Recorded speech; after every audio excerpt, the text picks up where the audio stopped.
This is a video I wanted to do in 2019. Here we are in 2020, but we're just gonna go for it and talk about my favorite gear from 2019 going into 2020. So the way I compiled this list of gear was things I either really enjoyed using that came out last year or things that I ended up purchasing more of, which is the case with a couple of these. So let's go ahead and jump in, talk about my favorite gear from 2019 and stuff I just absolutely love using. The first pick on this list has to be the Rode Wireless Go. Now I've given Rode a really hard time in the past. I did a video talking about why I really wasn't, loving what they were making. So for a while there, they weren't really innovating too much and there were other options that were better in the market, but these little suckers have been amazing. The Wireless Go from Rode, it's just one of those products that just works, and I've had almost no issues with my set.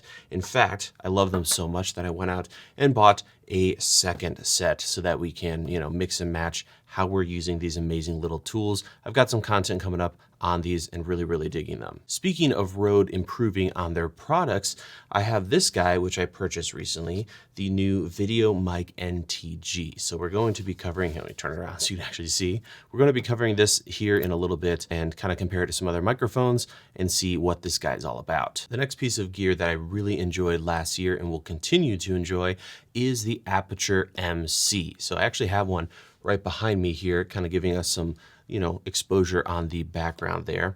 But this little light has just been a wonder to work with. First and foremost, the size is amazing. I love this little diffuser that it comes with. It's just great. Gives you a really nice glowy, soft light. Of course, it is RGB, which is cool, but if I switch it over to the actual bicolor mode, that's one of the modes I'm really enjoying a lot. It's just a simple bicolor, really good quality light. And you can put it just about anywhere. I love the magnets. You can stick it on magnetic things. It's just a great little light. What I'm hoping we see from Aputure soon, maybe even this year, is one of these, but a little larger. So essentially taking the Aputure F7 and giving it the same features that this MC has. So if you haven't already, might consider picking one of these up if you're in the market for a small RGB capable light. Another product that I used a ton in 2019, and we actually just picked up a second set of them, is the Nucleus Nano from Tilta.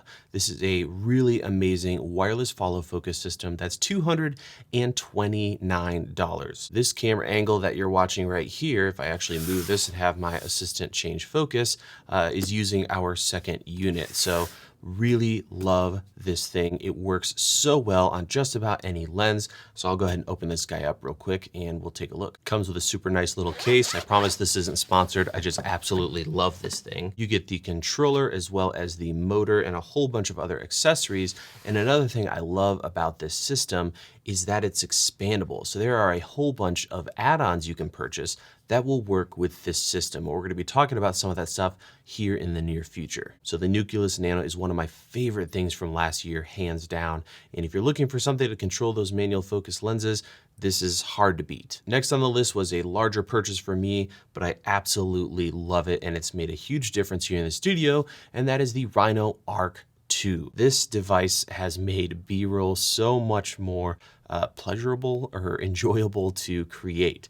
Instead of sitting there with a tripod trying to get just one smooth shot, even with a nice tripod head, this is awesome because we can just set an A and a B, hit go, and it'll just do its thing. So it all starts with the Rhino head here. I've done a review you can watch and check out more features. And then of course you can add on with the slider motor, the focus motor, which will give you a ton of different axes to play with when it comes to creating specific moves depending on what you're trying to film. So I really dig this.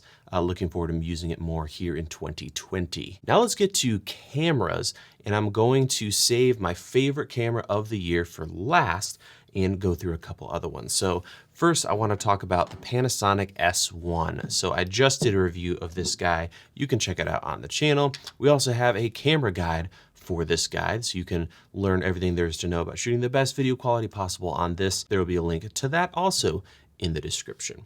But this camera essentially to me is the highest image quality in a full frame format under $3,000. You get true 4K full frame 422 10-bit internally on this guy. It has incredible image stabilization. And then the most important thing for me is the image quality. When you compare this to Sony and other manufacturers, you're getting awesome image quality off of a really nice beefy camera that is just built like a monster, which I really appreciate. It feels more like a DSLR than a mirrorless camera. So S1, really enjoy this camera. The next camera on the favorite cameras list is going to be the Blackmagic Pocket Cinema Camera 6K, which really surprised me. When I got this camera, I was expecting to do some content on it, update my guide, which I promise is coming very soon, and sell it or something, because I love the 4K. I think there's a lot of value to be had with the 4K model. But after using this, I'm really enjoying it. I'm probably going to end up keeping it. And that's just due to 6K and how amazing it is on this camera. So really at the end of the day, if you're trying to decide between those two cameras, the 4K and the 6K, if you're not going to shoot 6K, don't get the 6K because that's what this camera is all about. It's that higher resolution modes when shooting RAW. So after using this camera and experimenting with that 6K footage, I just love the flexibility it gives you. And of course you get all the other good stuff like Blackmagic RAW and a ton of other yummy things. Wish it didn't have an EF mount, but that's kind of what we're stuck with. So love this camera. It's a wonderful tool if you need that higher resolution. The next camera is a little bit of an honorable mention because I really haven't had time to shoot with it, and that is the amazing, adorable little Sigma FP. This camera is one that I cannot wait to go out and shoot with, and I'm really excited to do some content on it. It is, as you can see, a tiny full frame camera that can shoot 12-bit RAW to external SSDs. So this really is more like a pocket cinema camera when you compare it next to the 6K smaller sensor pocket 6K from Blackmagic. So I don't know how this is possible, but really looking forward to playing more with this camera from Sigma. And last but not least, my favorite camera of 2019 going into 2020 is the Sony A6400. Now, a lot of you are going to be thinking, why would you pick that when we've got all these other great cameras and there's so many more that came out last year? But in short, this camera is the easiest to use, the most flexible if you're creating content on the web or even, off the web. I especially love it with these Sigma primes, including the 16mm, 30 and 56mm. That combination with the amazing autofocus and the flip up screen just make it a joy to use. Of course, there's also the A6600, which is a great option, but for the money, this thing is amazing. So if you're making content on YouTube or on the web, and if you're gonna have the camera on a tripod filming yourself or a YouTube video, you really cannot beat this camera. Sure, it's still plagued by Sony problems, including the image quality and banding when it comes to log. The color science isn't as good as some other manufacturers, and the menu system is super complex and annoying.